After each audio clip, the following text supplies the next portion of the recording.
What is up, everybody? It is your guy Tyler here with Mom's Basement MMA. And I have one of my favorite 185ers in the game right now with us today, Josh Fremd from Pittsburgh, PA. He's not in Pittsburgh right now. He is in Denver, and we'll definitely ask him about that. But first, Josh, welcome to the show, man. And I have to say, dude, you look crispy today. I like your hair. I like your glasses, man. I like your necklace. You got things going on, man. I feel underdressed. Hey, man. Thank you. I appreciate it. This is one of my favorite shirts. My buddies, they christened it my Bruno Mars shirt. So I like to wear it when it's nice out, nice and sunny out. So yeah, happy to be here, man. Glad that we can do this. Absolutely. So Josh, you have, I want to kind of ask you and start our story off with PA. So you're a Pittsburgh guy and you were training at All-American MMA for a minute. And you did an interview recently, and I'm paraphrasing you, so this isn't like a direct quote, but basically you were saying something along the lines of, I felt like I needed to move because I don't want to be like the face of my gym. I think it's important for me to kind of like not be the best guy or the top dog in my gym, is more or less what you were saying. At what point did you realize, like, I have to get out of Pittsburgh and I have to go to a different gym? I want to say I realized it halfway through my amateur career. I remember watching the likes of Cody Garbrandt come through the Pittsburgh scene, and I saw that he moved away and he had great success with a big gym. I know a bunch of guys who stayed and, you know, they either didn't make it to the UFC or they made it to the UFC and they had like 1 or 2 fights and they were done. I just kind of saw the blueprint, you know, like, Pittsburgh MMA is great. Pittsburgh MMA, Pittsburgh wrestling, boxing, it's amazing. But to get anywhere in the sport of MMA, to get to the UFC, I do believe that you can't be the best person in the gym. You have to get to a bigger gym and get with people who know the right people, who's going to put your career in a better trajectory, you know? And I found that out here in Denver with FactoryX. So let's talk about that for a second. What were some of the things that you were looking at? Because obviously there are a number of big gyms. You got Jackson Wink, Alpha Male, American Top Team, Elevation. So what was it about FactoryX where you were like, yeah, this is a good fit for me. This is what I'm doing? So, yeah, there was a bunch of gyms, and I went down. I trained in Florida at Sanford. It was Hard Knocks before turning to Sanford, and I really loved it. And I thought before I turning pro, I went there for my last amateur fight, and I thought that's where I was going to be. You know, as you can see this shirt, like, I feel like I'm a Florida guy. I feel like I need to be at the beach or something, but I had a couple friends who were out here training, and my girl had a good opportunity for a job, and I came out here and I gave it a try. And honestly, after 2 weeks training with the likes of Marc Montoya, Dustin Jacoby, Chris Camozzi, I was hooked. I love the culture that they have at the gym. I love the lifestyle out here in Denver. I think it's very young out here and a lot of things to do. And I fit in very well with the team, I feel. And yeah, 2 weeks in, I was hooked. I was like, I think maybe Florida or California would be later on in my career. But right now, I think I'm very comfortable with Denver. So 2 of my boys are at your gym, Austin Jones being one of them, and then the other being Anthony the Lion Goat. Yeah. That guy is fucking incredible. He's such a nice guy. I had him on my show earlier on. I want to say like 2 or 3 months ago I had Anthony on. And one of the things that we were talking I bring him up because we were speaking specifically about moving gyms. And what Anthony was more or less saying was there are so many guys that like they'll take an L and then immediately like they'll like go to a different gym or change things up just for the sake of changing things up.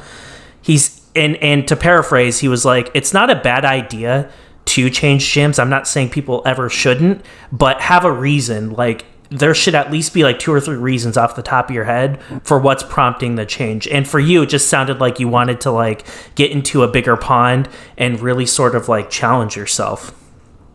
Yeah, because if you're the biggest and best person in a small place, then that's what you're going to be. But if you want to be great and if you want to just become the best that you can be in this sport, you got to go somewhere and, you know, get your ass kicked for a little bit and learn the things.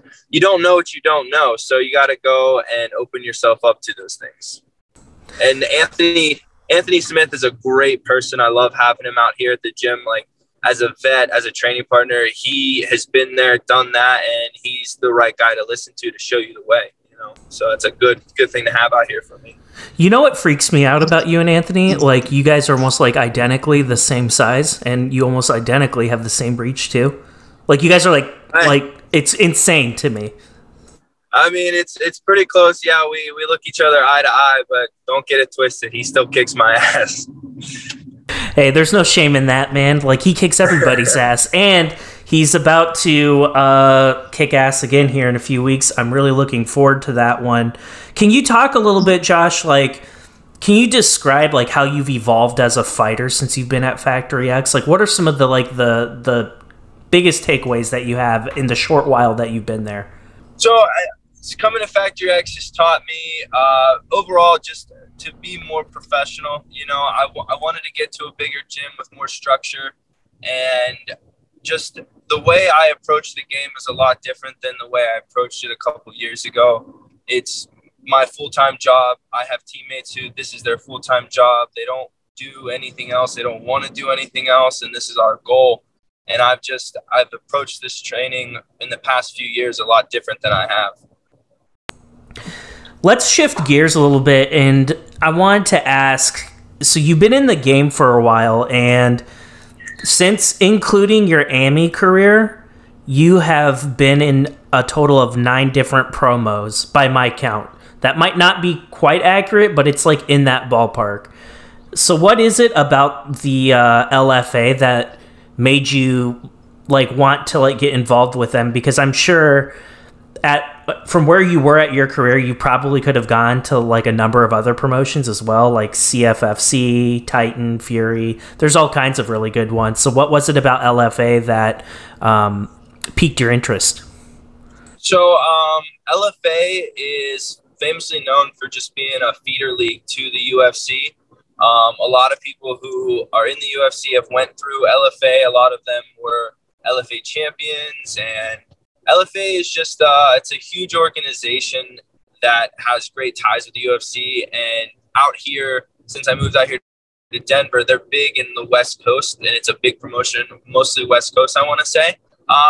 Yeah, and that's just where I want to say I lucked into, because like you said, CFFC, Titan, I know my one friend went through Titan. Like, they're a great organization, but LFA was the one that I was destined to be in, and I'm happy I was, because LFA is a great organization. The people there are amazing, from the announcers all the way down to the guys who run the show in the back. Like, I've had nothing but great experiences with them.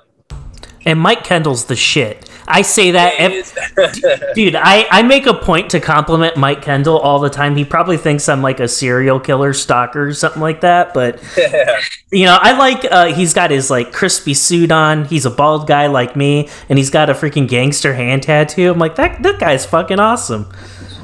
Yeah, after my last fight, I was actually able to, you know, have a couple drinks with him and hang out with him. And he is a very cool guy. I'm gonna have to get Mike on the show. He said he would. I just need to line something up with him. I've talked to multiple fighters from LFA, and everyone tells me the same thing. Everyone's just like, yeah, he's a fucking gangster, dude. I'm like, yeah, that doesn't surprise me. Did you know that today is exactly your 1-year anniversary for beating Lamar Gossi? Yeah, I woke up this morning and my Facebook memories that reminded me for sure. And it's kind of bittersweet. I really thought a year ago, after I started with LFA, I thought a year after I gave myself a time limit to be in the UFC. But unfortunate with my last fight, I didn't get the outcome I wanted. And, you know, but it's still cool. You know, I was coming off all those surgeries, and just to be able to get back into the game was amazing. It was a blessing, and I loved it. But, you know, being a competitor, still a little bittersweet with my timeline, that's all. Completely understand. And I wanted to ask you a little bit about the Gossi fight, because I thought it was so significant. So in following your career, like you're a PA kid and you fought a majority of your fights in Pennsylvania or in Ohio. And that was like the first fight where you get dumped off at a random place in the country, Sioux Falls. Like, I've been to Sioux Falls. I can talk shit about Sioux Falls. There isn't anything in Sioux Falls. There's nothing there. And you're a guy, like, I know that I have never been to Pittsburgh myself, but like some of my good friends from the military, they're from that part of the country. They're from Pittsburgh. It's like a small, big city. I'm sure you were at a point in your career where you were either the co-main or the main, and you filled that place up with people who are fans of you, people that wanted to see you fight, and now you get dumped off in Sioux Falls. I bet there's like nobody who knows you there. You're on the first or second fight of the main card. Was that weird for you? No, it wasn't. It wasn't actually weird for me because, I mean, even back in Pennsylvania, I was in Ohio. Like, I was only ever a main event one time. I was a featured fight a couple times, I believe. No, I don't think I was ever a co-main event either. So to be obscure, no one knows who I am. I'm just coming out there in the middle of nowhere. I love that. I love that feeling. Don't get me wrong. I love when, you know, I have all my boys and everyone there watching me fight in a hometown crowd. But no, at the end of the day, it's a fight. And if I'm going to an obscure place, a dude I don't know, in a place I don't know, I thrive off that. I really enjoy that. It seems, there's like a part of me that wants to say, it seems like you've been in LFA forever, but it's only been like a year. I know that sounds weird, but like, maybe it's just because of the amount of fights that you've had. You're very, very active. You're fighting 3-4 times a year throughout the course of your entire career. It looked like you took like a year off, but that was probably because of Rona and injuries, I imagine. Yeah, it was from moving out here, and when I moved out here, I had 2 injuries I had to get over. I busted something in my knee and I broke my orbital. So 2019, I was either on the shelf or in the gym training, so I didn't really get to do anything that year. When you look back at like they have fed you since you've been in LFA, you've had to fight some, like, aside from, not even talking about Rodriguez, but like Bruno Oliveira is a scary dude. Like, he is big, he is scary. He kind of looks like a template fighter from UFC 4, but he's still fucking scary as hell. Yeah. And Antonio Jones, that's another guy, another tough, scary guy. Like, when you look back at like the amount of time that you've been in LFA, or like, are you mostly satisfied with like where you are, or is that Rodriguez fight just piss you off so much more where it's like, I got to get back in there and I got to like kind of reprove myself? Man, that is the hardest thing to say, because anyone who knows me, like, they know that I'm not one to look for happiness. I'm to look for contentment, and I want to be content with what I do. But no, I'm not. I still have a sour taste in my mouth from that Rodriguez fight. And like, all props to him. I have nothing negative to say about that guy. He did exactly what he was supposed to do. And that's how I pictured the fight. Either I was going to get to him or he was going to get to me first. Overall, no, I'm not happy. Like, I want that fight back. I wish time travel was real. I want to go back and do that again.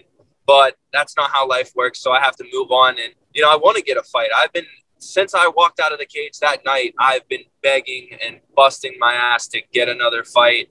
Obviously, I had to take my suspension. I have to deal with, like, my coaches holding me back, telling me no, not yet. But no, dude, I'm itching to get back in there. I still have a chip on my shoulder. I have a lot to prove. And, you know, if that LFA belt ever does come up again, you know I'm going to jump on it. If a contender series jumps up, I'm going to hop on it. I just want to get back out there and show everyone what I can do. I know what you can do. Having looked at like the all your fights that I could get my hands on. Now, I haven't seen them all, but I've seen a good portion of them. I did a fight breakdown of you. If you guys are watching this and you haven't seen that, be sure to check that out. I think you'll have a much bigger appreciation for just how talented Josh is if you check that out. But dude, like, you're like the Iceman. Like, you just buzz through freaking people. Like, fights don't get out of the first with you. And when they do get out of the first, it's like rare. And I feel like people don't really see the full grasp of like all the disciplines that you're really good in. There was a fight that you lost. It was the first loss. You demonstrate that you're able to like roll with people on the ground, and like you don't really see that with when you look at a Josh Fremd fight. It's you like knocking people out typically in the first minute or two. I feel like there's a lot more to your game that people haven't even seen. Is that more or less accurate? Yeah, I'd say that's accurate because with all my fights in LFA, I don't even think I have a whole round under my belt. I might actually be a little bit facetious. I might have a little bit over a round, but yeah, I have a lot still that I haven't got to shown. And I know that my first pro loss, that was a bad showing of my grappling abilities. I was gassed. I cut weight wrong. All props to Gidron. But now I can't wait for that fight that I get where I get to drag the person into a later round. Maybe I'm not able to knock them out in the first round, or maybe they start beating the crap out of me for the first 2 rounds. But anyone who knows me, who sparred with me, who's seen me fight, they know that I have a gas tank. And especially since moving out here to Colorado, it's gotten even better. And I just can't wait for that dog fight that I get into to show everyone what type of dog I am. Were you surprised that they offered you Rodriguez? Because there's 2 parts of me. Like, there's a fan part of me, and then there's, like, a suit part of me. Like, and here's what I mean by that. As a fan of mixed martial arts, I'm like, fuck yeah, make those guys fight. That's fucking gangster. I want to watch that shit. There's a suit part of me, though. And here's what I mean by that. LFA, to your point, it's a feeder organization to the show. And you have 2 guys that are like a fight away. You and Rodriguez are both, you guys, at the time that bout happened, are both in the same position. And I think we knew whoever was going to win that fight was going to move up. And it happened with him shortly thereafter. So from like a suit and tie perspective, it's like I probably wouldn't have made that matchup. I probably wouldn't have offered either of you to each other because in recognition of that. Were you a little surprised that that fight was offered to you? Not so much surprised because, yeah, I believe the same thing that you believe. I thought whoever won that fight was going to move on. No, I've never been in my career the type of guy who always got the easier fights. I know I'm gonna have to fight the tough guys outside of the UFC just to prove that I belong in the UFC. So I'm not really surprised. I was a little surprised that we both made it to the fight because there was a bunch of, people falling out of the UFC, injuries, COVID. I'm surprised that neither of us got called up, but I knew eventually I was going to have to fight that guy. I'm willing to fight all of these guys because I know that I belong at the table and eventually we're going to have to fight anyway. Like, there's a part of me I'm sure you want to get back. You just talked about, I want to go back in LFA. If that belt opportunity's there, I want to have a chance to, like, chomp at it. But I hope I never see you fight in the LFA again, honestly. I think you're ready now. And I really want to see you get an opportunity. So, like, My question for you then, Josh, is like, so like, what's next for you? Like, kind of open to any and all? Is it just a matter of like staying ready? Is your heart set on that LFA belt? Like, where's your mind at like right now? I'd be lying to you if I said that belt doesn't haunt me in my dreams. I want that belt. I don't know if it's an egotistical thing or if it's something that later on in my career, I can look back that I have a local belt, a regional belt, and then hopefully one day a UFC belt. But I do want that belt. And if that opportunity does show up, I will take it. Yeah, I mean, I don't really want to fight outside the UFC anymore. That's kind of my mindset as well. But even though, the UFC has been signing people off of losses, I don't think that I'm going to get that. That type of luck never has been in my life. So I'm going to have to go out there and I'm going to have to prove myself once again that I belong. So, yeah, I'm open to everything. I prefer LFA just because of the platform that they have, and they pay better than most of the organizations out here. So I would like LFA, and if not LFA, contenders. If not contenders, hey, I'm always training. I'm always ready. This is a lifestyle that I've chosen, and if the UFC needs anyone, I'll be ready. 205, 185, it doesn't matter. I think you're in a point where it's like every single time there's a UFC card, you're probably looking like, okay, who are the 85ers? Who are the 05ers? And like, not that you would wish anyone gets fucked up, but it's like in the back of your mind though, you're like, okay, there's, you know, these are the classes I could reasonably do. If one of these guys get Rona or if they get fucked up, like I better be like. You're not wrong, because I've had multiple opportunities where leading up to a couple cards, I got the call. There was one card in particular, I got the call and I just got over coronavirus. And I was like, I wasn't training, but I said yes, because I was like, this is an opportunity. It's a good matchup. Like, yes. They ended up going with a different guy for a better weight class. But no, I'm always ready. I'm always looking at the card. Like, I'm obsessed with this sport. Leading up to my last fight with Gregory, like I said, I was surprised that both of us made it. Like, there was a ton of dropouts. I was always looking like, oh, who got COVID this week, you know? No, I don't wish any bad upon anyone. I don't want anyone injured. I don't want anyone losing their money. But if you're going to test positive for corona, yeah, let me hop in there, you know? Let's see a show. Would you consider an opportunity with a different promotion like PFL or Bellator? So, not right now in my career. I fought for Bellator once. I had a great experience. It was a last-minute thing. I got to fight at Penn State University. Had an amazing time, a blast, a memory I'll have for my life. But they didn't want me. You know, I finished my fight. I thought I performed very well, and they didn't want me. They didn't sign me, whatever. I know a couple of my buddies, they are signed and they're going to be huge in Bellator. So all props to them. But right now, no, I don't want that. I want the UFC. I feel like I belong in the UFC. And, you know, maybe later on in my career, if I get proven otherwise, yeah, I'll go to Bellator or PFL. But UFC is the goal right now. When you look at the 85ers that are in the UFC, is there like one that like kind of like leaps out at you like, man, I want to fucking fight that guy? Oh, dude, there's a bunch of them that when I was injured, I was cornering my teammate Nick Brown at the time for his LFA run. And I saw a bunch of dudes that I would just love to fight. Buckley, Brendan Allen. I mean, Brendan Allen's getting up there in ranking, so he's probably too far for me to even say his name right now. But yeah, there's a bunch of guys that I feel in the top 15, even outside the 15, that, you know, I mean, I deserve a spot. I think one of you guys should, hey, let's fight for a spot. Like, I deserve a roster spot. There's a lot of guys that I feel I match up well with. I have a fight for you. I think you should fight Shabazian. I would love to fight Shabazian. I think that would be a great fight. I thought after I knocked out Antonio, I'd get a call, because that's who Shabazian knocked out to get his contract, but it doesn't work like that. I can't say I'm a Shabazian fan per se, but I respect him. I don't dislike him.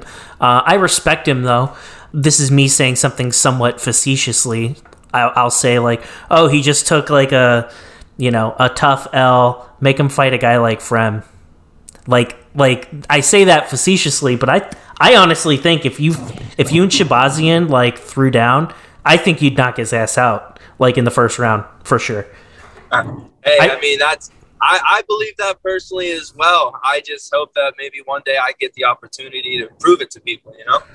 I completely agree. And Josh, before I let you go, I had to ask. This has just been really bothering me, and I need to know the answer.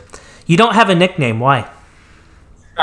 Everyone asks me that. Man, no one's given me a nickname. I'm not going to give myself a nickname. I'm not that type of guy. I'm just going to wait till something or someone gives me one that sticks. A couple guys at the gym were trying to get Double Tap as my nickname. It didn't really fit me, I feel. But yeah, if you're down to give me a cool nickname, hey, we can run with it, see if it works. I have a serious one and a stupid one. I've already thought about this. Let me hear the stupid one first. Juicy Josh, Fremd. Hey, my girl calls me Juicy J, so we can work with that. So there we go. I mean, that's one. And then the serious one. So I hope you know, like, and I don't care who knows this. I'll say this to however many people. Like, I think about these things like when I'm taking a dump most of the time. I have these like really important, and I have a notepad, and so I hope you're proud and you feel honored that while I was taking a deuce, I was doodling in my notepad, and I did, and I wrote down your nickname. So Juicy Josh for the stupid one, and then for the serious one, I tied in Pittsburgh to it, Man of Steel. Man of Steel, yo, I fuck with that. Yeah, that's pretty dope. Yeah, I know. It's a gift, man. It's a gift. So, but yeah, so Man of Steel, dude. I think that would be freaking dope. I like Man of Steel better than Juicy J, personally. Yeah, I do like that because I tend to joke around a lot that sometimes I have like a Superman curl. Like there's this little curl in my hair. So it two ways, you know? Yeah, absolutely. So those are the two suggestions. And before I let you go, I wanted to give you the opportunity. I know you got a lot of things going on right now. But were there any like sponsors that you wanted to shout out, or any of your teammates, anything like that? Yeah, I mean, thank you for that. I want to give a huge shout out to great team, great culture. Marc Montoya, Scotty, G, all the coaches we have. Joe Warren, this dude's crazy. I love the coaching staff. I love everyone out here. The sponsors that help me the most, like Habitual Vape and Glass Shop back in PA. We got Eddie Holmes back in Pittsburgh. Thank you guys so much. You guys have always been a rock for me. Thank you. You guys heard my boy and his Instagram. I will go ahead, and by the time you're watching this, it'll be under his beautiful face there. So be sure to drop him a follow as well. And Josh, really appreciate your time, brother, and I hope we do this again soon. Oh, for sure, man. I'm glad we got to do this. It was fun kicking it with you.